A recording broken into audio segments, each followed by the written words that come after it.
lèverai peut-être après pour la deuxième partie. On va le faire très classique, avec une partie où je vais vous parler assis, puis après je parlerai avec vous, je répondrai aux questions que vous pourrez me poser. Donc je suis psychiatre pour enfants et adolescents, et c'est vrai que c'est la spécialité psychiatrie d'enfants et adolescents est très souvent associée au comportement difficile, à risque des adolescents, ce qui peut en soi poser question d'emblée, puisqu'on pourrait se dire, est-ce que la psychiatrie est une spécialité qui doit nécessairement s'occuper des adolescents qui se font mal, qui font mal aux autres, ou qui peuvent être globalement et mettre tout le monde en difficulté. Donc oui, la pédopsychiatrie a toujours pris cette position et ce projet. Donc c'est pour ça que c'est bien souvent des psychiatres pour enfants qui parlent de ça. Alors on va parler effectivement de prévention de conduite, de comportement, notamment à risque, mais enfin globalement difficile. Et donc, je commence en préambule par quelques idées, quelques informations. D'abord, sur la prévention en général, l'idée de la prévention, c'est d'éviter qu'un état, un phénomène, un comportement morbide, nuisible, dangereux survienne. Donc sur ça, on est à peu près d'accord. C'est vrai en prévention des maladies infectieuses, c'est vrai en prévention des maladies dégénératives, etc. Et vrai aussi dans les spécialités qui s'occupent des comportements. Et donc, d'emblée, je veux vous mettre cette idée autour de la prévention. Si nous croyons que la prévention peut avoir une influence sur un comportement humain, donc c'est notre hypothèse, puisqu'on va agir pour modifier, pour améliorer, pour éviter qu'un comportement dangereux survienne, il faut que nous sachions en même temps que si nous sommes capables de bien faire, nous sommes capables aussi de mal faire.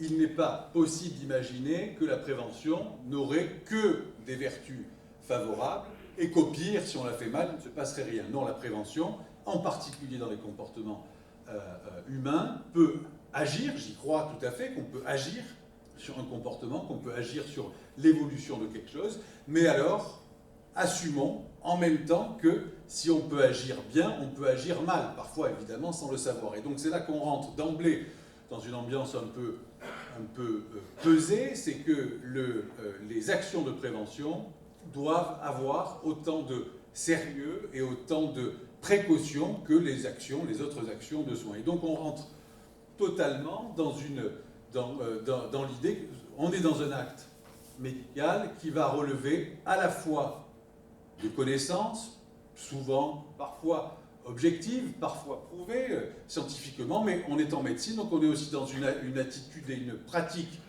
presque artistique, on parle souvent de l'art médical, et donc il y aura aussi la place à la subjectivité, à la rencontre entre nous, entre vous, les préventeurs, et puis ceux à qui on s'adresse. Je vous dis ça pour, d'emblée, surtout dans notre spécialité de psychologie humaine et de comportement, on ne sera pas que dans les attitudes ou les choix objectifs évalués scientifiquement, mais il n'est pas question de les mettre de côté, il faut les faire, mais il faut aussi que nous ayons le temps de penser à la deuxième partie de la médecine, qui est une partie plus intuitive, plus subjective, plus artistique. On a besoin absolument des deux. Donc ça, c'est la première idée que je veux vous transmettre. En prévention, nous avons la capacité d'agir, donc on a la capacité aussi de mal agir, et ça, on le fera en dernière partie ensemble, et on verra ce qu'il faut aussi éviter pour ne pas aggraver une situation. On est dans une éthique médicale, donc en premier, c'était des slogans avant que ça s'appelle des slogans chez les communicants, le primum non nocere, d'abord, faisons en sorte de ne pas aggraver la situation. Ce que vous pouvez dire à quelqu'un, ce que vous pouvez exposer, les campagnes de prévention peuvent agir de façon aussi négative. Alors, sur le titre, très général, très large, vous voyez qu'on est une spécialité qui gère des problèmes bien mal définis, adolescence difficile, on peut faire difficilement plus vague, plus large, moins bien défini, qu'on peut le trouver sur la prévention de l'infarctus ou la prévention des cancers, etc. Donc on va essayer de se mettre d'accord sur qu'est-ce que c'est une adolescence difficile, qu'est-ce que c'est en gros finalement une adolescence, et qu'est-ce que nous, adultes, parce qu'il n'y a pas beaucoup d'adolescents ce soir, donc on va parler entre nous, entre adultes, qu'est-ce que nous, adultes, on peut faire pour éviter qu'elle soit trop difficile. Mais d'emblée, soyons d'accord, qu'elle est difficile pour nous. L'adolescent difficile l'est pour nous, rarement pour lui. C'est-à-dire qu'en gros, on considère adolescence difficile celui pour lequel on est bien en difficulté de s'occuper, que ce soit pour les professionnels ou les parents. C'est lorsque l'adolescent est difficile pour nous qu'on le traite, qu'on le désigne, qu'on le qualifie d'adolescent difficile. Donc ça c'est important. D'emblée, ce n'est pas une position objective qui évalue la difficulté d'un adolescent, mais c'est bien notre ressenti subjectif à nous qui fait qu'il nous semble déborder, dépasser, se mettre en danger et que nous n'avons, nous, parents, nous, professionnels, médecins, éducateurs, pédagogues, etc., ça nous dépasse. Donc on est d'emblée sur une problématique subjective. L'adolescence maintenant, et c'est surtout de ça dont je vais vous parler pendant tout ce début de soirée. Quatre éléments à savoir avant que j'entre dans les détails de l'adolescence. L'adolescence est un processus, c'est-à-dire donc c'est un temps naturel. Il n'est pas question d'espérer ou d'imaginer qu'il n'y ait plus d'adolescence. Quelle que soit la pénibilité de l'adolescence, il la faut. Un enfant qui passerait directement à l'âge adulte ou une société qui mettrait de côté l'adolescence serait en danger d'écrasement, et c'est ça que je vais... Donc, c'est un processus naturel, irréductible, indispensable, et c'est un processus de séparation et d'individuation. Je vais le reprendre après avec vous depuis le début, c'est-à-dire la naissance, mais c'est un processus qui pousse le jeune individu, donc l'adolescent, à se séparer de ses parents dans un seul but, de devenir un individu. Un individu, c'est-à-dire quelqu'un un peu indivisible et quelqu'un qui peut se passer un petit peu des autres pour penser, pour agir, pour vivre et pour survivre. Donc l'adolescence, c'est un moment avec un début mal défini et une fin mal définie, mais enfin en gros ça dure quelques années, entre 10 et 20 ans au minimum, on verra après jusqu'où on peut penser le faire durer. C'est donc un temps assez long, c'est beaucoup, une dizaine d'années, pendant lequel le petit humain qui est en train de grandir doit se détacher de ses parents en particulier, mais aussi d'autres figures, vous allez voir, pour devenir un individu. Donc ça, c'est le premier élément irréductible. Le deuxième, c'est que, comme tout humain, il va avoir à lutter pendant toute son adolescence, mais il a commencé un peu avant sans le savoir, et il va le poursuivre jusqu'à la fin de sa vie. Il va lutter contre deux angoisses irréductibles, contre deux angoisses permanentes chez les humains qu'on peut oublier, ce qui nous permet de manger tranquille et de partir en vacances, mais elles y sont toujours au fond de nous. La peur de l'abandon. Tu ne peux pas ne pas avoir peur d'être abandonné, c'est pas possible. Nous sommes tous les humains en dépendance, je vais vous le détailler, et tous les humains, nous avons peur d'une seule chose, enfin de deux choses, mais une grosse, c'est de se faire abandonner, c'est-à-dire de ne plus être aimé, c'est-à-dire qu'il n'y ait plus personne autour de nous qui nous porte, qui nous regarde, qui nous aime, même si on n'a rien d'aimable, peu importe, il faut en tout cas qu'on soit... Donc cette peur-là est irréductible, elle est intensifiée à l'adolescence, mais elle est irréductible. La deuxième, elle est évidente, vous la connaissez tous, vous la conscientisez tous, c'est la peur évidemment de la mort, de la destruction ou de la dissolution. Et selon son âge, on a peur de disparaître, après on a peur de mourir, une fois qu'on a compris que ça nous arrivera, et puis après, on le met un peu de côté, mais non, je te dis que c'est une ambiance un peu cool, hein, mais vous allez voir les liens. Donc ça, l'adolescence va agir comme il l'a fait pendant l'enfance, mais avec des nouveaux moyens pour lutter contre ces deux angoisses absolues. Absolues dans le sens irréductible. L'autre élément, le troisième, c'est qu'il est pris dans un piège et un paradoxe qui existe depuis la naissance, mais qui a été intensifié. C'est qu'à la fois il a besoin de ses parents, et à la fois il ne supporte pas d'avoir besoin de ses parents. Donc il a les deux. Il a les deux en même temps. Un adolescent normal est un adolescent pris dans un paradoxe. J'ai besoin de toi, mais je ne supporte pas avoir besoin de toi. Toi, mes parents, tu me pousses depuis la naissance à faire les choses seul pour m'amener vers de la liberté, vers de l'émancipation, et en même temps, tu as besoin de me protéger. Donc on est dans ces deux poussées totalement contradictoires. Je te protège depuis que tu es né parce que tu n'es pas capable de faire ça seul, au risque de t'étouffer. Plus je te protège et plus je vais risquer de t'étouffer. Et je dois te pousser en même temps à te libérer de moi à t'éloigner de moi au risque de t'abandonner. Donc on est pris dans ce double paradoxe qui vient combler les peurs dont je vous parlais tout à l'heure. Donc j'ai à la fois besoin de protection, et elle m'est donnée par mes parents, et puis j'ai à la fois besoin d'émancipation, elle doit être aussi poussée par mes parents, et puis la société autour. Enfin, pour en finir avec l'ambiance rigolote, eh bien, l'adolescence est une tragédie.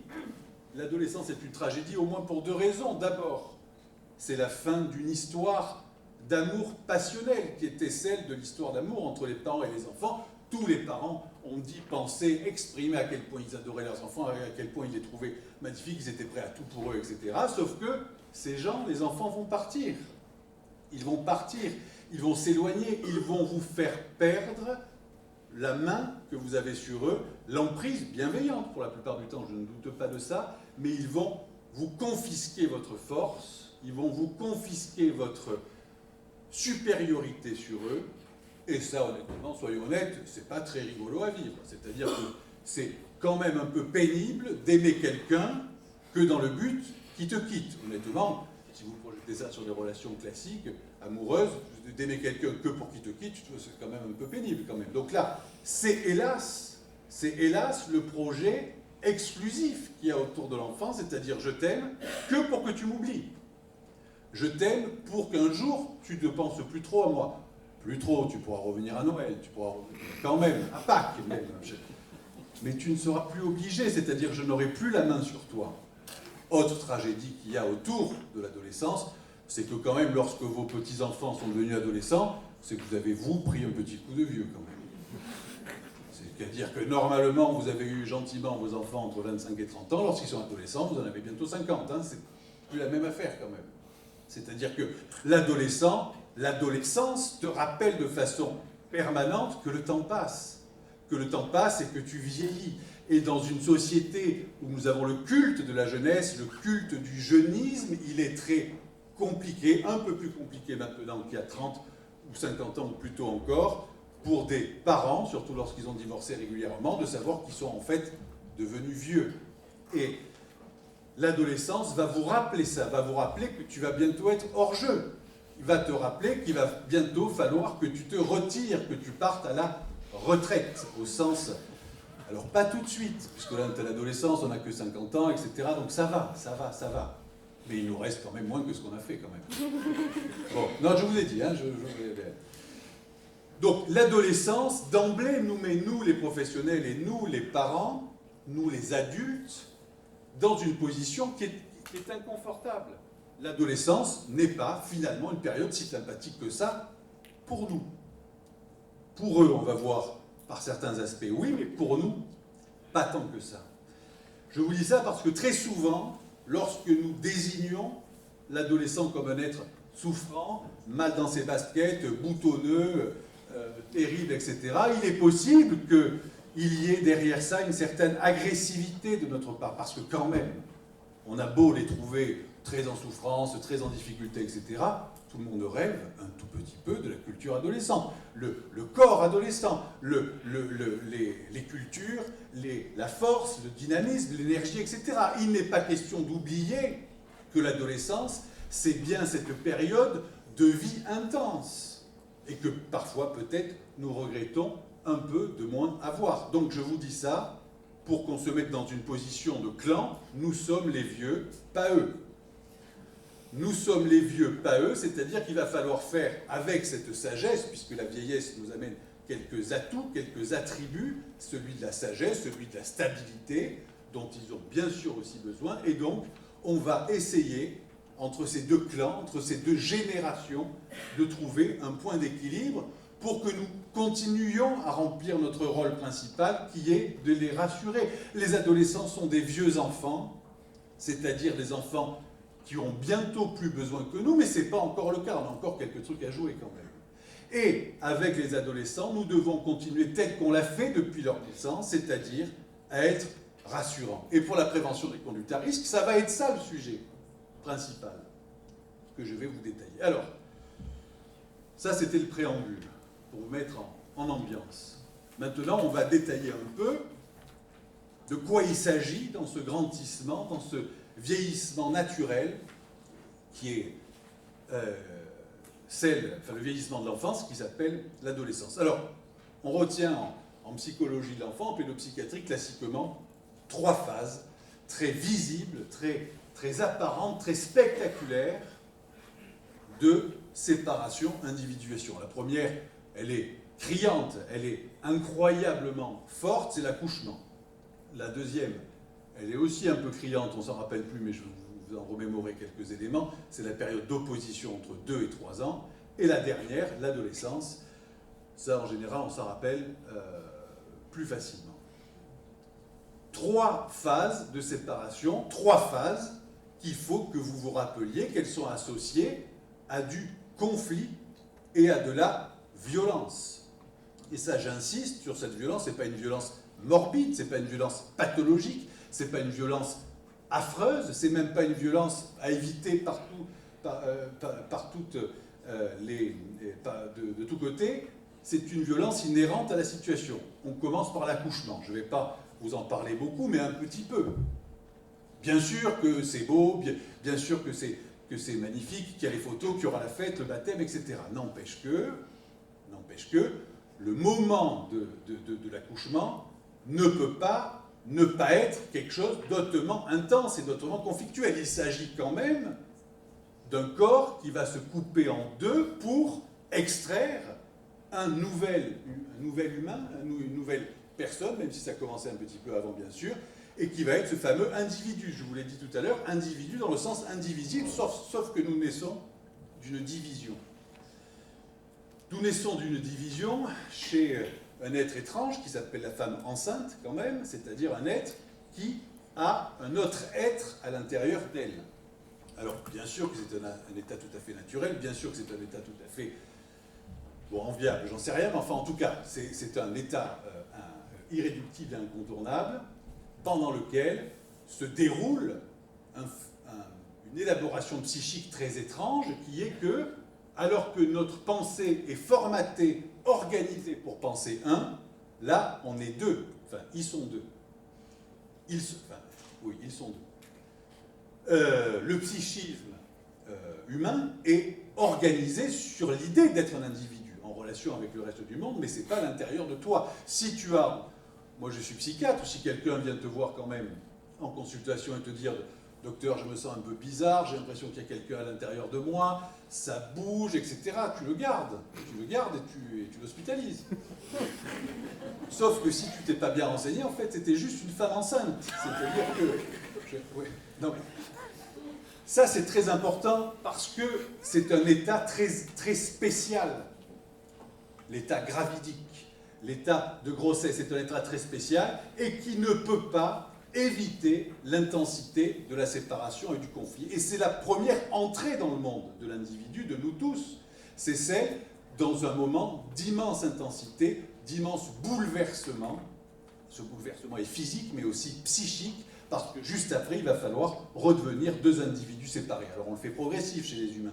C'est-à-dire que dès que le petit enfant sort de sa mère, il est remis immédiatement sur son ventre, avec la tête tournée vers le ventre, et progressivement, pas les premiers jours, parce que le père n'a pas une grande efficacité les premiers jours, mais assez rapidement, on va dire au bout de quelques semaines, le père va essayer d'exister un petit peu, et pour exister un petit peu, il va essayer gentiment au départ, et puis après, un peu plus par colère, ou par sentiment de solitude, il va détacher cet enfant qui a l'air tellement bien sur cette dame qui est sa mère, et sa mère a l'air pas si mal d'ailleurs avec lui dessus, et il va falloir quand même être trois séparément, et c'est cette fameuse séparation, le tiers séparateur, le père, ça peut être évidemment quelqu'un d'autre que le père génétique, ça n'a pas d'importance, qui va détacher l'enfant et le tourner vers le monde. C'est le processus, c'est le premier processus de séparation qui va faire. Mais comprenez bien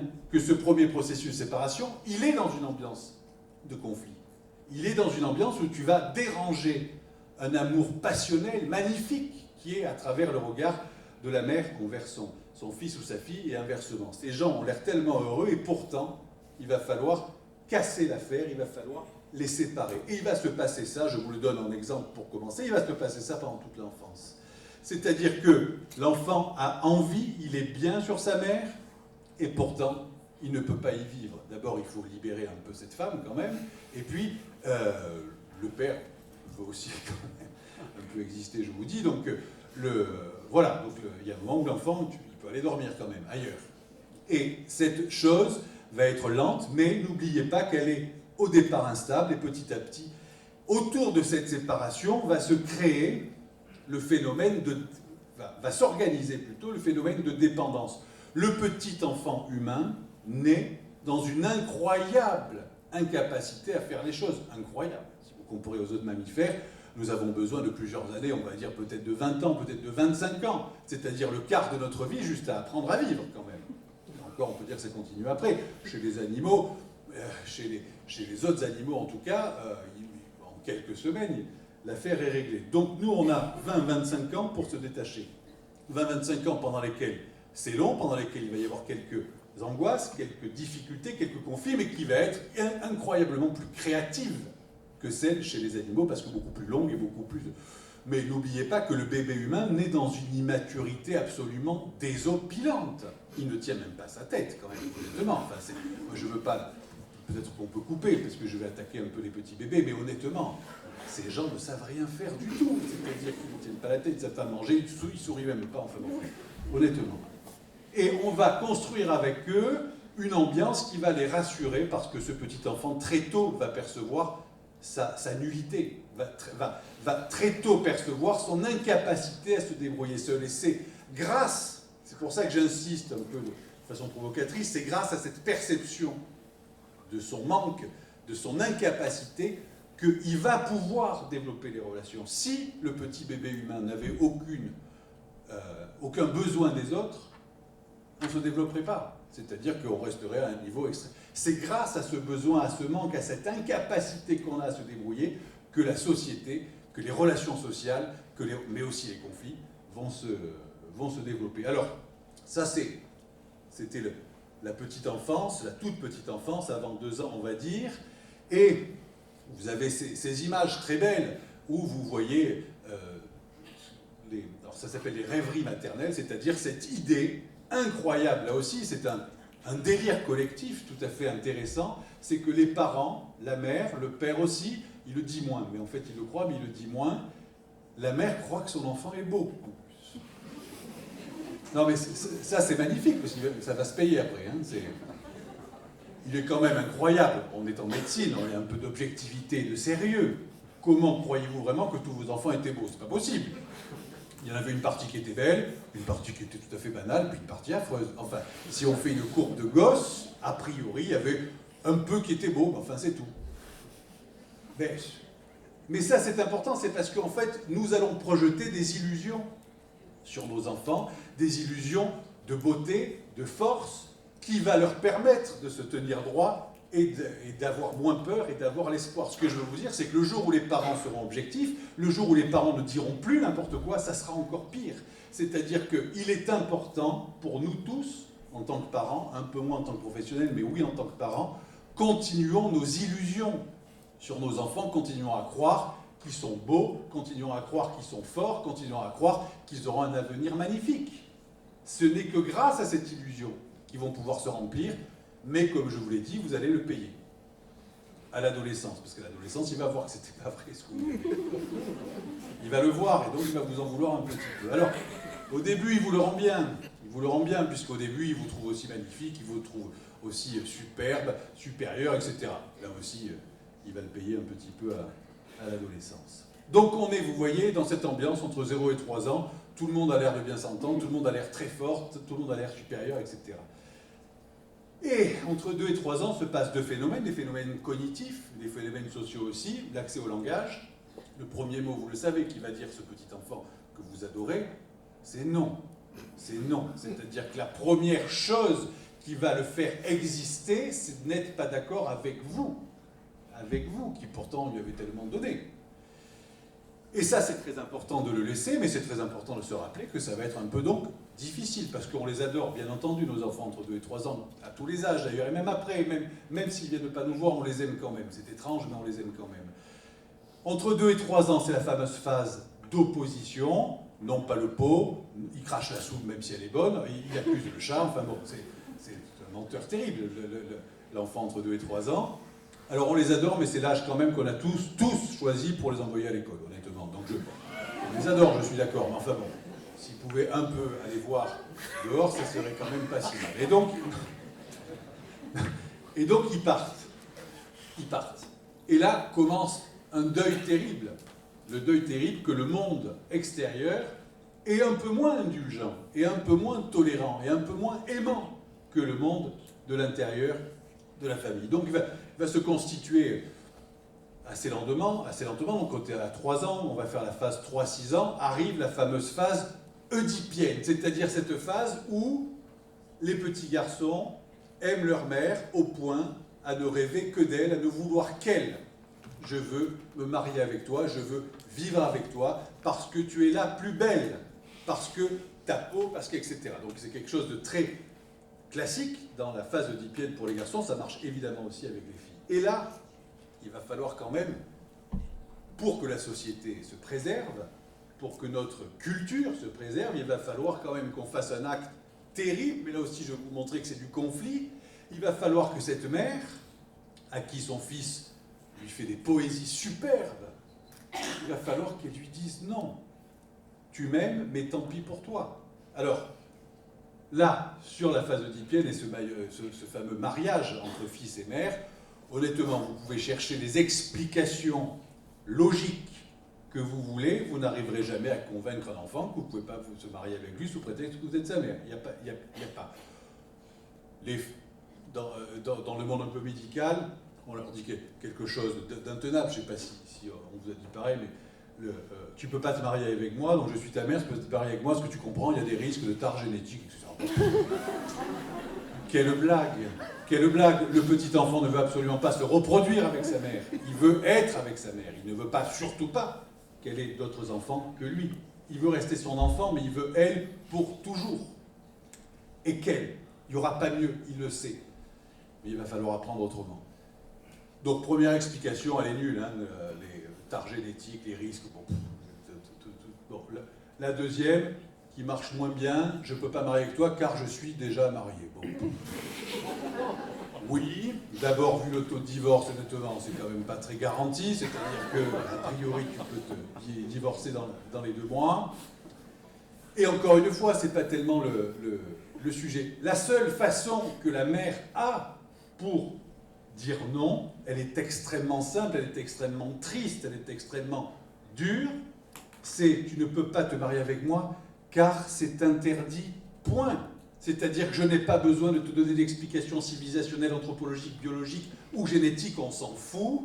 C'est le groupe qui est plus fort que toi, qui est plus gros que toi, qui est plus puissant même que moi et que ton amour pour toi, il est au-dessus de nous et tu vas te soumettre, c'est très important dans toute l'évolution psychique, tu vas devoir te soumettre aux interdits fondamentaux de notre société, alors tu ne le diras pas avec évidemment autant de détails, qui fait que il est interdit que je me marie avec toi. Je ne sais pas pourquoi, j'aimerais bien moi aussi rester avec toi, mais je n'en ai pas le droit. C'est majeur, puisque ça va lui permettre d'acquérir lentement l'idée du deuil, de la résignation, de la perte. J'ai perdu, je veux ça, ma mère, je pensais qu'elle était capable de tout me donner, tout ce que je voulais, eh bien, ça ne sera pas possible, elle m'a dit non. Donc bien sûr, je vais tomber amoureux d'autres filles de ma classe, et puis petit à petit, je les trouverai finalement pas si mal, et peut-être même un jour mieux, après.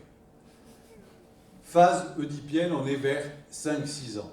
Passe après la phase de latence, ça je suis très rapide, la phase de latence c'est, on va dire, entre 8 et 12 ans, avant la puberté, une phase où les enfants paraissent assez calmes, ils rangent leur chambre, mais ils s'amusent aussi avec les lignes, avec les chiffres, vous voyez, ils obsessionnalisent un petit peu leur monde pour essayer de le maîtriser, etc. Et patatras, à 12 ans, survient, et je vous le dis pratiquement de façon spectaculaire, surgit la puberté. Elle surgit, chez les filles en particulier, mais chez les garçons c'est un peu plus lent, mais chez les filles. Et là, vous avez un désordre qui se met en place, qu'il va falloir re-réguler. Parce qu'avec la puberté, avec l'adolescence, arrivent plusieurs choses. D'abord pour le corps des petites filles, le corps des petits garçons se met à ressembler à celui des adultes. se met à ressembler à celui des adultes et parfois mieux, enfin parfois plus puissant, parfois plus... Sur la sexualité et la reproduction, pour la première fois de l'histoire des parents, ils risquent de ne plus avoir la main sur leur descendance, c'est fini. C'est-à-dire qu'à partir de la puberté, toute fille, tout garçon peut être père ou mère, biologiquement. Bien sûr, il est très rare que ça arrive, mais c'est possible. Et nous le savons, les adultes le savent, et ils le savent aussi. Donc, va commencer à se dérouler des espaces intimes où tout ce qui est autour de la sexualité, de la relation amoureuse, etc., va être de moins en moins su par les parents. Les parents pensent, méfiez-vous de cela, pensent que leur enfant leur a tout dit, honnêtement. Si vous avez un enfant normal, il vous a dit que ce que vous voulez entendre, y compris si vous êtes très cool et que vous dites « je suis capable de tout entendre ». Il sait très bien que ce n'est pas vrai, votre fils. Il sait très bien que vous n'êtes pas capable. Et heureusement que vous n'êtes pas capable de tout entendre, car sinon vous seriez dans une zone bien trop intime et bien trop incestuelle, au sens où vous serez trop proche du corps de votre enfant, et donc, à partir de la puberté, plus de jeu possible autour de ça. Ça commence même un peu avant. Donc ça, c'est pour la sexualité, mais sur la force aussi. La force, le poids et la force, c'est-à-dire qu'à partir de l'adolescence, les enfants peuvent être plus forts que vous, physiquement. C'est-à-dire ils peuvent, si vous voulez les poursuivre, quand vous avez 2-3 ans, honnêtement, c'était insupportable. Mais vous aviez la main, honnêtement, ils faisaient 16 kilos, ils avaient une intelligence relative à 2 ans et demi. Les mêmes à 15 ans ou les mêmes à 70 kilos, je vous assure que c'est plus la même affaire. C'est-à-dire que tu le sais, et il sait que tu sais que tu n'as plus la main physique. C'est fini. C'est fini. Tu ne pourras plus à l'adolescence le maîtriser par l'autorité, tu pourras. Par ton influence sur lui, tu pourras. Mais pas par la force. Tu ne pourras plus. Tu ne peux plus le lever, le mettre dans son parc. Enfin, n'essayez pas. Ça, c'est sur le plan physique. Sur le plan psychique, 2 éléments très importants. D'abord, l'adolescent. L'adolescence, c'est le moment où tu as accès à l'abstraction, c'est-à-dire à l'idée que tu peux comprendre et créer des choses qui n'existent pas.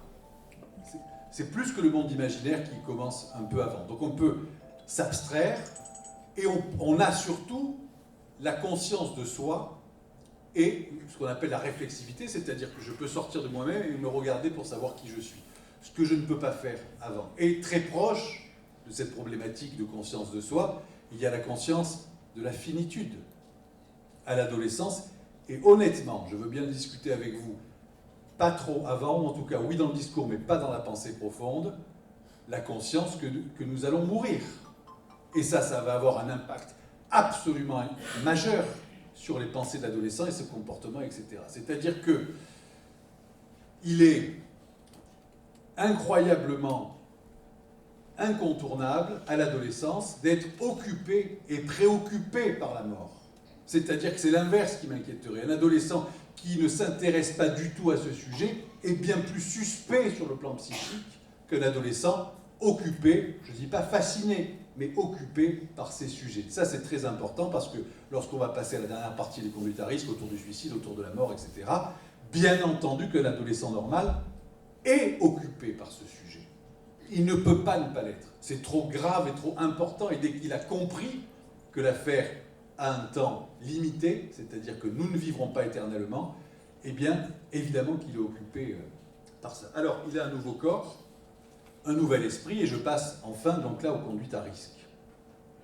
Nouveau corps, nouvel esprit. Ça fait depuis qu'il est petit que ses parents lui disent qu'il est à la fois très fort, très puissant, mais il a vu qu'il y a certains trucs que ses parents ont dit qui étaient quand même discutables, voire faux. Donc il va falloir qu'il essaye, qu'il mette à l'épreuve ce corps et cette pensée. Il va mettre l'adolescent normal, va mettre à l'épreuve son corps et va mettre à l'épreuve ses liens. Les 2 choses qui rappellent ce que je vous ai dit au début, c'est-à-dire mon corps, est-il résistant? Est-il si immortel que ça? Est-il si puissant que ça? Résistant? Mais je vais aussi tester la résistance des liens. Je vais voir jusqu'où ma mère m'aime, je vais voir jusqu'où mon père tient à moi, je vais voir jusqu'où ma copine, mon copain, etc. Et donc avec ces 2 poussé, il va faire évidemment l'expérience, et je voudrais qu'on discute, qu'on parle de ce principe, c'est-à-dire il ne peut pas ne pas faire l'expérience des conduites à risque. Notre seul problème, en tant que parent et en tant que préventeur, c'est de savoir jusqu'où devons-nous le laisser, jusqu'où devons-nous les laisser expérimenter son corps et expérimenter ses liens. Puisque, là, depuis le début, je suis sur un ton léger et sympathique, mais vous le savez aussi que les conduites à risque à l'adolescence, c'est le sujet de ce soir, peuvent dégénérer, peuvent le conduire à des blessures irréversibles, parfois, c'est rare, bien sûr, à la mort. Et donc, c'est évidemment sur ces aspects-là que nous devons absolument nous positionner, mais au risque de trop en faire aussi. Ça va être ça la discussion en deuxième partie, c'est comment je fais pour le protéger sans l'étouffer. Comment je fais pour l'empêcher de trop se mettre en danger sans pour autant écraser sa personnalité, sans pour autant être dans une emprise infantile que j'avais. C'était tranquille, en fait, avant, c'était tranquille. Bon, vous pensez que c'était pénible, en fait, c'était tranquille. C'est lorsqu'il va vraiment éprouver qui il est, et qui il est dans la différence avec ce que vous lui avez dit qu'il est, qui va... Donc, je vous prends 3 exemples très simples. Scarification. Scarification, phénomène fréquent, banal, beaucoup plus fréquent chez les filles que chez les garçons, probablement très lié aux transformations corporelles, beaucoup plus intense et rapide chez les filles que chez les garçons, et une des explications, je vous parle en psychologie, après il y a des explications anthropologiques sur les rituels, les marquages, etc., mais une des explications la plus simple des scarifications, c'est que je cherche à récupérer moi-même la maîtrise de mon corps qui m'échappe. C'est-à-dire que moi et moi seul peut me donner des sensations, parce que la scarification n'est pas du tout un équivalent suicidaire. La scarification n'est pas une recherche de mort, pas du tout, c'est une recherche de sensation. Sensation par le coup de rasoir, et sensation par le jet du sang qui sort du poignet. Je ne vous dis pas qu'il faut ne rien en dire, ne rien en faire, c'est un motif très fréquent dans nos consultations et c'est tout à fait judicieux et opportun si votre fille ou votre fils se scarifie, que nous soyons avec vous pour essayer de calmer ça, mais je voudrais essayer de vous normaliser la pensée d'un enfant ou d'un adolescent qui se scarifie. Il se scarifie pour reprendre la maîtrise sur un corps qui lui échappe. L'exemple très simple, c'est que si tu lui dis « tu adores te scarifier, je le vois, etc. » Bon, ça a l'air vraiment très cool. Est-ce que tu es d'accord que je te le fasse moi-même? Et là, normalement, tout adolescent te dira non. Je ne veux pas que tu me scarifies, je ne veux pas être scarifié, je veux me scarifier. C'est-à-dire que c'est une démarche de possession de soi sur soi. Ce n'est pas du tout l'acte en lui-même qui compte, c'est le fait que je le fasse moi-même. C'est important comme différence. Essayez de demander à quelqu'un de le scarifier, normalement, il ne voudra pas. Enfin, bon, normalement, il ne veut pas. Mais quelqu'un qui se scarifie, c'est-à-dire qui cherche ça, est dans une démarche de recherche de maîtrise de soi. Bien sûr, je ne suis pas en train de vous dire que c'est tout à fait banal, normal et sans problème. Je ne suis pas en train de vous dire ça, je veux vous dire qu'il n'est pas obligatoire de penser à une anomalie psychique, voire psychiatrique, pour ce genre d'acte, ni même à une très grande souffrance. Ça peut être associé à de la grande souffrance, ça peut ne pas. Ça peut être aussi expérimental et d'expérience. On en discutera après. Deuxième élément, très fort, les drogues, bien entendu. Les drogues, bien entendu, les addictions en tout genre. Et là, je vais essayer d'être pas trop provocateur. Monsieur Berthoud me l'a demandé, d'être pas trop provocateur. À Marseille, je pouvais, hein, mais bon, là, je fais des essais, voilà. Parce que je suis breton que depuis quelques semaines, en fait. Les drogues, première et historique et ancestrale pratique des humains, pas que chez les adolescents, chez les adultes aussi, vous le savez, c'est-à-dire je fais un acte dont je connais les conséquences nuisibles, ou au moins en partie les conséquences nuisibles sur moi. Les drogues, en général, on les classe là-dedans parce qu'elles ont des conséquences néfastes, parfois dramatiques, sur le psychisme, sur le corps, et encore plus sur ta vie sociale. Donc je ne discute pas l'aspect nuisible. Mais je voudrais, pour que nous abordions cette problématique des drogues, vous rappeler quelque chose que vous savez mais que vous ne dites peut-être pas, c'est que le problème des drogues, le problème des addictions, enfin le problème des produits addictifs, n'est pas tellement finalement qu'ils soient mauvais. Ça, à la limite, honnêtement, il serait que mauvais, ça irait. Le problème des drogues, je vous le dis avec beaucoup d'arrondi, le problème des drogues, c'est qu'elles procurent du plaisir. Le problème des drogues, si on pousse un petit peu la provocation, n'est pas que c'est mauvais, mais c'est que c'est bon. C'est-à-dire que si les drogues n'étaient pas bonnes, personne ne se droguerait. Je vous dis ça aussi comme pour les scarifications, je ne suis pas en train de vous dire que ce n'est pas grave, je ne suis pas en train de vous dire que ce n'est pas dangereux, je ne suis pas en train de vous dire qu'il n'y a rien à faire. La dictologie est une partie de la psychiatrie depuis toujours. Enfin, il n'y a aucun problème avec l'idée qu'il faut lutter contre la dépendance et l'addiction. Je ne suis pas en train de vous dire qu'il ne faut pas le faire. Je suis en train de vous dire que si vous voulez y arriver, n'oubliez pas la raison principale qui amène les gens à la drogue, c'est-à-dire que ça leur procure du bien sur le moment. Ils le payent bien sûr bien trop cher après. C'est pour ça qu'il faut agir dans un... Mais si tu veux agir de façon préventive, n'oublie pas la raison pour laquelle il l'a pris. Parce que si tu regardes un adolescent et que tu lui dis « mais enfin, pourquoi tu fais ça, c'est mauvais, tu vois pas que tu te fais du mal, etc. » Il croit que tu n'as rien compris. Il croit que tu penses vraiment qu'il est fou. Alors que s'il a pris ses drogues, peut-être c'est qu'il allait mal, pas toujours, en tout cas après ça c'est sûr, et en tout cas, il est très important de penser que les adolescents prennent des drogues parce que cette drogue procure du plaisir. Et c'est vrai pour tout type d'addiction. Mais je suis prêt à le discuter avec vous, mais j'ai jamais vu personne se droguer à la javel. Pas vu, c'est pas bon, hein, à l'ammoniac, tu vois, enfin, bon. Bon, tu le fais pas, aux carottes, bon, ça n'a aucun intérêt, les carottes, donc il n'y a aucun addict aux carottes, si tu veux y aller. Il y a de l'addiction qui a des produits ou des comportements qui nous procurent du plaisir immédiat, soit psychique, par les... C'est tout enregistré là, c'est vrai que c'est... Bon. On aura droit à quelques découpages. Troisième élément, fort, très fort, peut-être le pire, bien entendu, de tous à l'adolescence, c'est le suicide. Cependant, je veux vous relativiser l'affaire par quelques éléments que je veux vous transmettre avant de vous passer la parole. Le suicide est une mise en acte d'un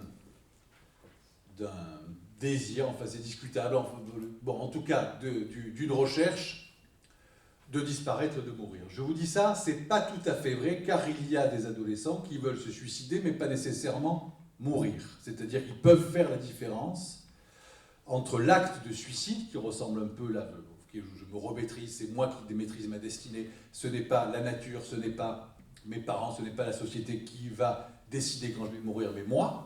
Donc c'est une recherche de maîtrise.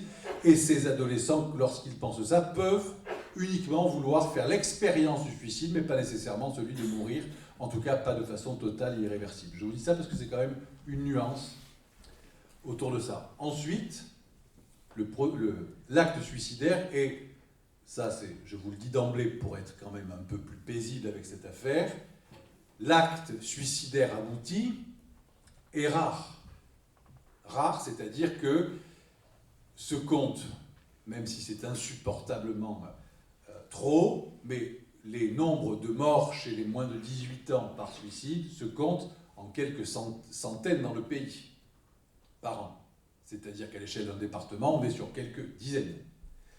Nous sommes pas... Ce que je veux vous dire, là je ne suis pas en train de vous dire que c'est pas grave, je pense, et pour avoir beaucoup suivi de parents en deuil, honnêtement, il n'y a rien de pire pour un psychiatre et pour un pédopsychiatre de ce qu'on a mis en place. C'est quasi intenable sur le plan émotionnel, y compris pour nous. Donc je ne suis vraiment pas en train de minimiser ça. Je suis en train de vous dire que ne croyons cependant pas que l'adolescence est un âge où on se suicide beaucoup.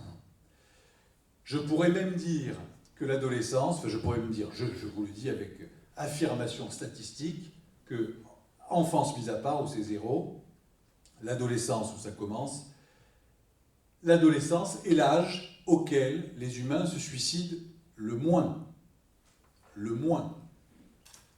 C'est un petit peu contradictoire avec cette phrase, mais en fait, vous allez voir qu'elle n'est pas tant que ça, avec la phrase « Le suicide est la première cause de mortalité chez les adolescents entre 12 et 18, et la deuxième entre 15 et 25. » En fait, c'est les scooters qui font la différence de première ou seconde. Certes, c'est vrai, mais, faisons attention aux communicants, mais c'est la première cause de mortalité, mais il n'y en a juste pas d'autres. C'est la première et la dernière. Donc, et pratiquement la dernière. Il y a très peu de raisons de mourir à l'adolescence. Il y a très peu de maladies, il y a quelques cancers bien entendu, il y a quelques accidents bien entendu, mais nous sommes à l'âge où on meurt le moins. L'âge où on meurt le moins. Donc c'est important parce que je veux vous transmettre que la suicidalité adolescente, oui, est importante, mais pas sur l'acte final. Elle est importante en amont de ça et je vous donne 3 phases rapidement. D'abord, les idées de mort sont majoritaires, existent chez les majorités des adolescents. C'est le lien avec ce que je vous disais tout à l'heure. Ce phénomène de la mort est tellement énorme sur le plan existentiel et tellement énorme sur le plan psychique qu'il n'est pas envisageable de leur demander de ne pas s'y intéresser. C'est pas possible. Mais idée. Deuxième niveau, idée de suicide. C'est-à-dire, qu'est-ce que ça ferait si je me suicidais? C'est souvent des jeux psychiques, et ça, on est 30-40% des adolescents, c'est beaucoup. Idée de suicide, c'est-à-dire qu'est-ce que ça déclencherait chez mes parents? Vous voyez, il y a toute cette mise en scène que l'adolescent fait et qui est fréquente, 30 ou 40%. Mais en général, vous ne le savez pas. Il ne vous le dit pas. Tentative de suicide. Là, on rentre dans le pathos quand même. C'est-à-dire, j'ai agi sur mon corps, je me suis fait mal, je me suis mis en danger et... On n'a pas de chiffre précis, mais et le plus souvent quand même. Mes parents le savent, mes proches le savent, donc il y a aussi de l'appel. C'est-à-dire que je fais quelque chose aussi pour que tu le saches, et là c'est pas pareil que mes idées de suicide que je ne te disais pas. Là, je le fais et tu le sais. Et là, c'est quand même 7-8%. C'est beaucoup. Un peu plus chez les filles que chez les garçons. C'est beaucoup, mais c'est moins, par exemple, que la dépression. C'est-à-dire qu'on peut faire une tentative de suicide sans être dépressif. On peut faire une tentative de suicide sans être dans une souffrance psychique majeure. Et inversement, on peut être dans une souffrance psychique majeure. Et ce que je veux dire, c'est qu'il n'y a pas une collusion totale entre tentative de suicide et souffrance psychique. Et le dernier niveau, c'est ce que je vous ai dit, donc c'est les quelques centaines. Certains de mes collègues en pédopsychiatrie considèrent parfois que la mort d'un adolescent par suicide est quasi à considérer comme accidentelle. C'est-à-dire qu'il a joué avec la barrière, il est tombé. Ce qui n'est pas tout à fait pareil qu'un suicide mélancolique, prévu depuis longtemps, froid, etc. La plupart des suicides adolescents sont impulsifs. C'est pour ça que là, on parle de prévention et c'est cette soirée-là. Ce que nous allons faire sera déterminant.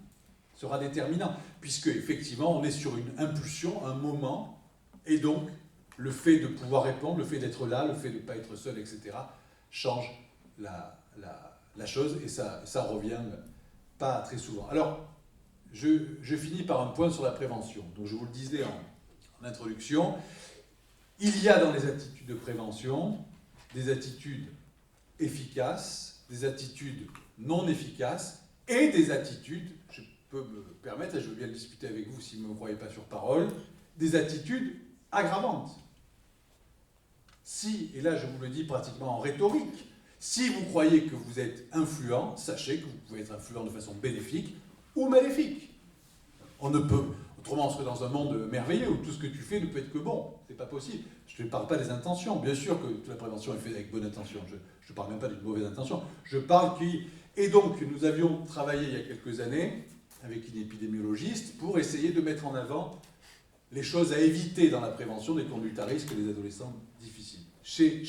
Par exemple, les choses à éviter, je vous donne 4 points. Moralisation. Ne le fais pas, tu fais du mal à ta mère, ne fais pas ça, regarde un peu ce que ça fait, c'est pas bien, etc.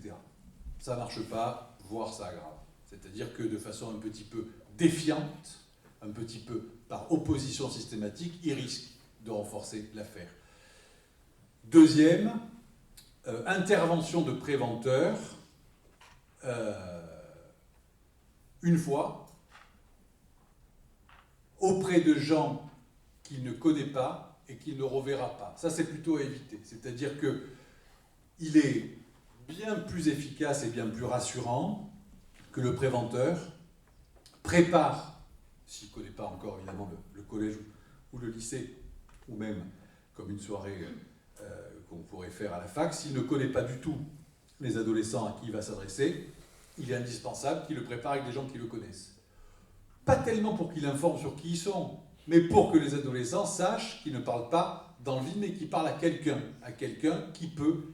C'est très important que les adolescents sachent qu'il y a quelqu'un qui les connaît un petit peu et qui ne parle pas dans le... Donc ça, c'est avec des familiers. Le plus simple, c'est avec des profs. C'est les profs qui connaissent le mieux, chez les professionnels, hein, je ne parle pas des parents, les adolescents. Donc ça, c'est le deuxième. Le troisième point à éviter, c'est de le faire en urgence, après une crise ou une catastrophe.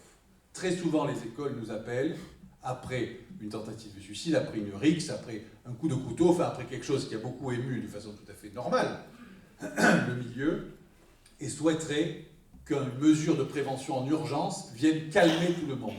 Ça ne fonctionne pas. La seule chose qui fonctionne en urgence, c'est que les gens qui les connaissent s'occupent d'eux. Les profs, les parents, les infirmières scolaires, etc. Le médecin généraliste qui peut aussi avoir une grande familiarité avec tout. Donc c'est très important qu'en crise, pour gérer une crise, je ne parle pas de la crise psychiatrique où là ça déborde et que là il faut passer à la cavale blanche, en dehors de ça, c'est tes proches qui te rassurent. C'est tes proches qui te rassurent parce que la personne te laisse te prendre dans les bras, te laisse te dire des mots qui t'apaisent, etc. Mais pour ça, il faut une certaine intimité, il faut une certaine familiarité. Les parents, surtout si c'est arrivé dans la famille, sont parfois hors jeu. Imaginez qu'il y ait une tentative de suicide dans la famille, les parents ne seront pas du tout en état de faire ça. Donc c'est là où les professionnels ont beaucoup d'importance. Mais il vaut mieux que ça soit des proches. Le dernier élément, donc je vous en donne 4, c'est qu'il faut que ça ne soit pas une seule fois. Il faut que ça soit avec des moments d'intervention, de réflexion et de digestion, puis réintervention, etc. Donc ça, c'est 4 points qui sont importants pour la prévention des conduites à risque et de façon générale des adolescents difficiles. Avant de vous laisser la parole, donc pour conclure, je voudrais vous dire trois petites choses qui me semblent importantes. D'abord, sachez que la prévention de l'adolescence difficile, la prévention des conduites à risque graves de l'adolescence, elle est faite par vous quand ils sont petits. Le plus gros de l'activité de prévention, vous l'avez déjà fait. Vous avez fait ce pourquoi votre métier de parent est organisé, c'est-à-dire que vous avez rassuré, calmé, réconforté pendant toute leur enfance ces enfants. Et c'est parce qu'ils savent qu'ils peuvent compter sur vous, c'est parce qu'ils savent que vous les avez sécurisés, qu'ils sont donc à l'intérieur d'eux-mêmes dits sécures, et c'est ça qui va surtout les empêcher d'aller trop loin. Donc le premier gros acte de la prévention, il ne se passe pas à l'adolescence, il se passe avant. La deuxième chose que je veux vous dire, c'est que même à l'adolescence, il faut que vous restiez, alors là je m'adresse aux parents, pas aux professionnels, il faut que vous restiez rassurant. Pour être rassurant, il faut être un peu rassuré soi-même. C'est-à-dire que quand un adolescent, par exemple, nous on l'a souvent en consultation, qui a fait une tentative de suicide, te pose la question terrible, à quoi ça sert de vivre ? Il n'attend pas de vous que vous lui donniez un truc tout fait, ça sert de vivre pour faire du bien, pour aller faire du bateau, pour etc.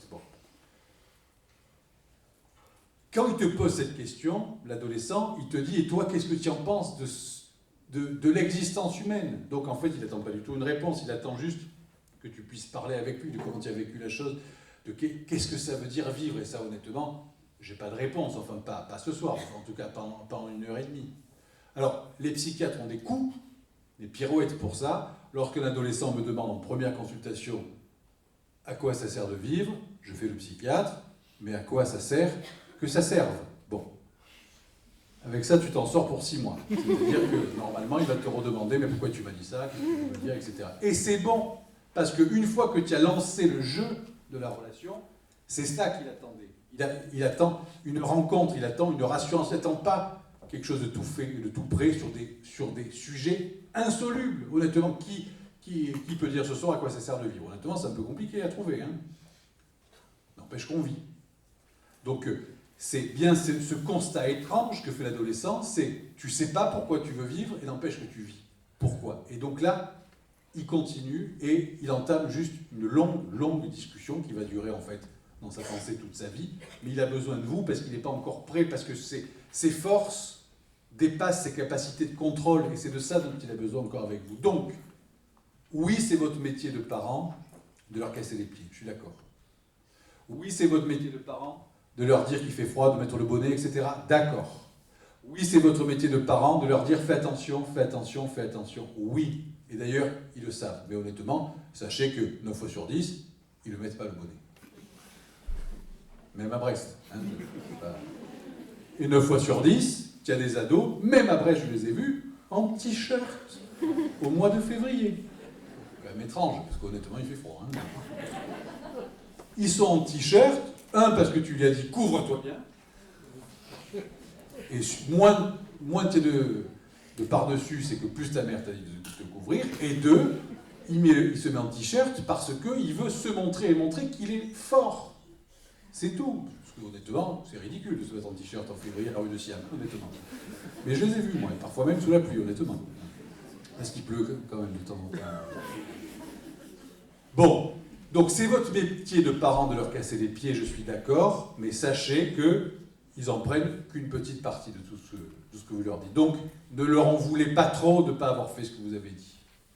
Parce que ça, on arrive au dernier point de ma conclusion, c'est que si nous souhaitons que ces gens deviennent des individus libres, si nous souhaitons que ces gens nous fassent une belle société, si nous souhaitons que ces gens nous portent un peu quand on sera vraiment vieux, tout à l'heure je dis que vous étiez vieux, c'était pas vrai, on n'est pas encore, mais enfin quand même, il faut que ces gens, les adolescents, soient des êtres un peu créatifs et libres.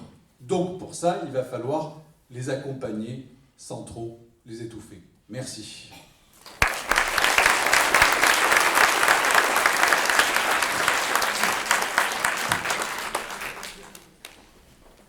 Voilà. Donc, Christian, il nous reste une petite demi-heure pour discuter avec Christian, Berthoud, moi et vous sur ces sujets. Comme pour les adolescents, ne prenez pas tout ce que j'ai dit. Voilà, il y a des trucs qui sont discutables quand même dans ce que j'ai dit.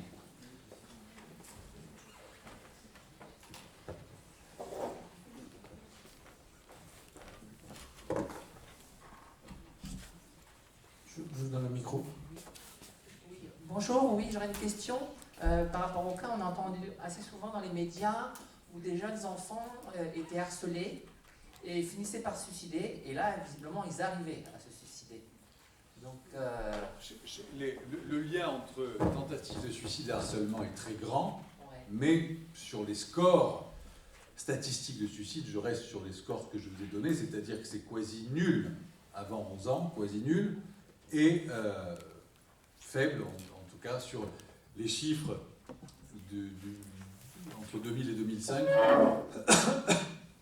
c'était de moins de 1000 par an en France. Moins de 1000. Il y a immensément plus de harcèlement que 1000, par contre. C'est-à-dire qu'il faut prêter garde entre une corrélation qui est quand même faible. C'est-à-dire que oui, le harcèlement peut conduire à des idées suicidaires, ça c'est indiscutable, mais la bascule après est rare parce que de toute façon le suicide est extrêmement rare chez l'adolescent. Voilà. Ce qui ne veut pas dire, parce qu'on n'a pas parlé, je n'ai pas parlé de harcèlement, qu'il y a vraiment beaucoup à faire quand même sur la prévention du harcèlement scolaire. Ça c'est, je le discute, enfin j'en remets pas en question, mais sur le lien entre suicide, ça reste très rare parce que le suicide est très très rare à l'adolescence.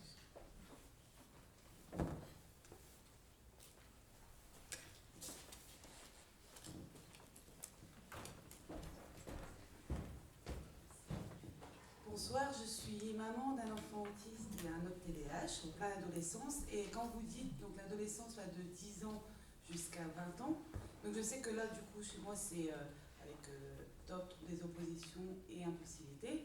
Donc on galère pas mal. Et enfin, quand vous dites c'est un peu plus large, ça veut dire combien de temps encore? Alors sachez que même quand l'adolescence aura fini, ce ne sera pas tout à fait fini quand même. Et on a dit 10 ans. C'est vrai que pendant longtemps, on disait que l'adolescence était une phase de transition entre deux états supposés stables, l'enfance, et un deuxième état supposé stable, l'âge adulte. Bon, l'enfance, c'est pas si stable que ça, puis l'âge adulte, c'est pas si stable que ça non plus. Et il y avait, dans les années 70, peut-être vous aviez entendu parler, le syndrome du homard, qui était celui de se décarapacer, de se recarapacer, et donc au moment où tu te décarapaces, tu es extrêmement vulnérable. C'était ça l'idée qui était collée à l'adolescence. Cette idée est finie parce que l'adolescence s'est tellement allongée qu'on ne peut plus parler d'une phase de transition. Elle est aussi longue que l'enfance, en tout cas chez nous, chez les pédopsychiatres. L'adolescence, je ne sais pas à quel âge vous la commencez, classiquement, elle faisait commencer à la puberté, c'est-à-dire 13 ans chez les filles, il y a 30 ans. Mais la puberté commence un peu plus tôt, et les moyennes, je crois maintenant, c'est 11 ans et demi, 12 ans. Chez les garçons, c'est peut-être encore 13-14, mais ça commence quand même tôt. Et maintenant, on considère que l'adolescence, c'est l'entrée au collège, voire le premier portable à Noël. C'est ça qui te fait rentrer dans l'adolescence. Donc c'est un objet rituel, magique, qui est l'iPhone 5. On va rester au 5, pour le 6e quand même, on va peut-être passer au 10, mais enfin bon, voilà, 5, reconditionné en 6e. C'est ça qui fait rentrer dans l'adolescence. Ils sont déguisés en adolescents, etc. Donc, c'est pour ça qu'on dit 10-11 ans. La fin, alors ça on peut le discuter tous, la fin pour nous, psy, ça serait quand il n'y a plus besoin de tes parents. Psychiquement. Alors, est-ce que quand un étudiant ramène le samedi après-midi son sac de linge sale à sa mère, est-ce que ça veut dire qu'il est encore adolescent ou juste il n'a pas envie de s'embêter à faire la lessive, je ne sais pas. Donc, nous, on considère facilement jusqu'à 20-21. En fait, on a repris, sur ça on est traditionnel, on a repris l'âge de la majorité des années, avant les années 74-75, donc 21 ans. Il nous semble que c'est 21 ans qui nous semble être le plus... Et ça fait très long, donc 11-21, 10 ans. C'est plus long que l'enfance. Après, vous avez mis deux éléments, donc deux éléments qu'on peut considérer pathologiques. Je ne sais pas du tout l'intensité de la pathologie concernant vos enfants, mais bien sûr que l'adolescence, peut-être, je ne vous ai pas assez mis de côté positif. Sachez qu'à l'adolescence, des pathologies, y compris comme celle du trouble d'hyperactivité, mais aussi comme des troubles d'allure autistique ou du spectre autistique, peuvent s'améliorer. L'adolescence est aussi une nouvelle chance. À l'adolescence, vous avez des gens qui étaient très mal dans leur peau enfant, qui ne le sont plus adolescents. On pense souvent l'inverse. On pense souvent que l'adolescence, tu es mal dans ta peau alors que tu étais bien enfant. Un certain nombre d'adolescents, parce que physiquement, ils s'embellissent, parce qu'il y a des adolescents qui sont beaucoup plus beaux à l'adolescence qu'à l'enfance. Mais pour ça, il faut que vous assumiez qu'il y ait quelques enfants qui ne sont pas très beaux. Mais ça, vous ne voulez pas rentrer sur ce sujet. Donc, ok. Mais, pas les vôtres, bien entendu, mais ceux du voisin. Voilà, ceux du voisin, bon, ils ne sont pas... Donc, l'adolescence peut être aussi une deuxième chance, y compris pour des situations pathologiques, même si je n'en connais pas les détails, parce que tu peux avoir de la relance à l'adolescence, parce que tu fais des rencontres autres que tes parents, et qui peuvent... ce qu'on appelle la résilience, c'est-à-dire que tu peux rencontrer quelqu'un qui croit en toi, qui n'est pas ta mère, qui n'est pas ton père, et qui te fait voir les choses autrement, avec les risques, y compris vers l'emprise, les sectes, etc. Mais à chaque fois qu'il y a une belle action, il y a son excès et son dévoiement qui va trop loin. Les belles rencontres, ça peut se transformer en secte.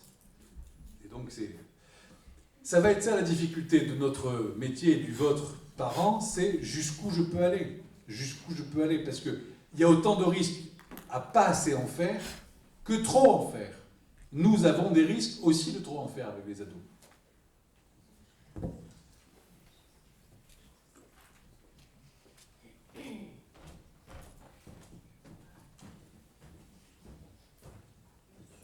Bonsoir, je suis en formation de monitrice éducatrice et en ce moment je suis en stage dans un foyer qui accueille des adolescents. Est-ce que vous pensez que ces adolescents qui ont eu des carences affectives ont plus de conduite à risque? Beaucoup plus, c'est indiscutable. Voilà.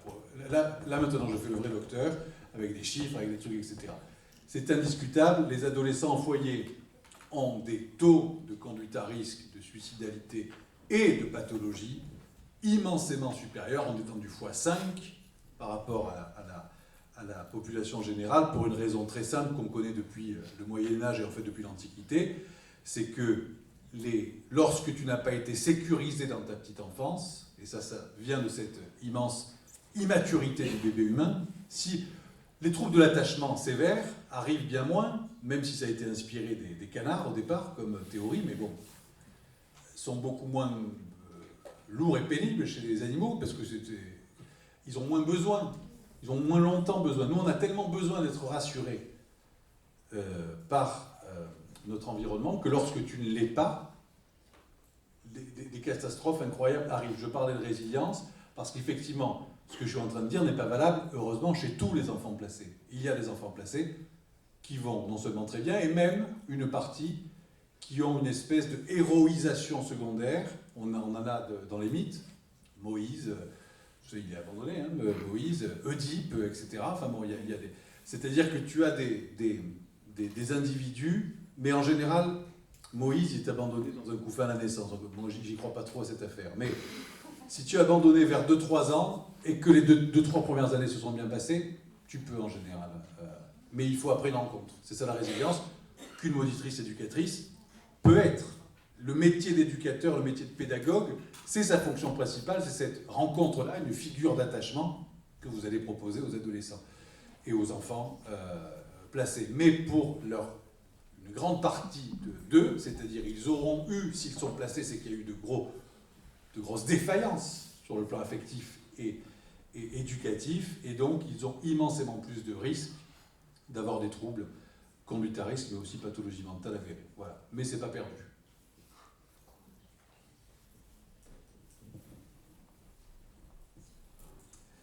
Je suis le papa d'un garçon de 13 ans et demi, donc je suis en plein dedans. C'est ce qui m'a amené d'ailleurs à cette réunion. J'ai été confronté lundi dernier à une surréaction de sa part, et donc on a été à la cavale, vous l'évoquiez tout à l'heure, pour essayer de le calmer, de le ramener à la raison. Et l'effet qui a été déclencheur de sa nervosité extrême, ça a été donc notre décision de couper Internet, parce que c'était très compliqué de couper ce cordon ombilical virtuel. Et donc ça nous a surpris, bien qu'on essaye évidemment de limiter la consommation d'Internet et tout ce qu'il peut, les images auxquelles il peut être confronté, que ce soit violence, pornographie, etc. On s'est rendu compte qu'effectivement, quand on a coupé la box, là il a surréagi, et ça m'a très surpris de voir à quel point il pouvait s'oublier lui-même dans sa surréaction. Il s'est fait mal? Non. Il ne s'est pas fait mal. Il vous a fait mal? Non plus. Même s'il était menaçant, il était loin de. Je pense qu'il était loin de passer à l'acte. C'était plutôt dans des mots. Et donc, ce qui m'étonne beaucoup, c'est cette dépendance, cette amplification du phénomène Internet, réseaux sociaux, qui les embrigade et qui les entretient dans un phénomène de sidération permanente. Il y a toujours quelque chose qui vient se mettre par-dessus. Et c'est très difficile en tant que parent de limiter, de positionner le curseur. Il est à tel point que voilà, quand on veut couper ce lien, ça le fait surréagir. Il est très difficile de réguler Internet sans conflit régulier et majeur. Et c'est là où le problème existe, c'est que de toute façon, réguler Internet sera au moins une fois par semaine un conflit. Parce que Internet, vous venez de le dire, a une force attractive absolument incroyable, c'est-à-dire qu'il a ses amis, ou ceux qui croient être ses amis, enfin peu importe, il est sincère en tout cas quand il est là-dedans. Et les jeux sont magnifiques, les jeux en réseau, les jeux, etc. Donc ils ont une force attractive absolument incroyable. Deuxième problème, je vous le dis là pour vous rassurer, vous êtes dans la phase la pire.